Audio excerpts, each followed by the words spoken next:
Nagkatapok-tapok na sad ang mga motorcycle enthusiast diri sa Cebu tungod sa gipahigayon nga Sink and Jam ride with Jobber. Breakfast ride ni nga giorganize ni Jobber ug diri mi mo jump off sa New Age Motor Group Kasuntingan, Mandawi, Cebu City. Ug diri sad nato makita or ma-purchase ang mga Jobber product uban sa diay nato ang mga ilhadong content creator diri sa Cebu. Ug ang Cebu Adventure Team, grabe solid kayo ni nga motorcycle group. Grabe, nalingaw jud ko sa among ride. Latos diri, latos didto.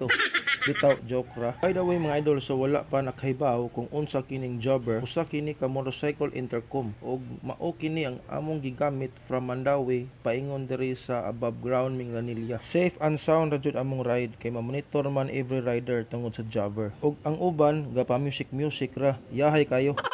Bitaw naani sila Jobber duo para makonect ka sa imong back ride while riding. Og ang ilang Jobber G4 up to 4 riders ang makonect ani og noise cancellation ani siya ha. Og kani ilang Jobber Boss para nani siya sa big motorcycle groups kay up to 16 riders ang makonect ani. Aligri jud kayo mo ani. I-check sad ninyo ilang Jobbers now din. Motorcycle dashcam ni siya. So, unsa pay gipaabot ninyo? Riders, mag-Jobber na ta.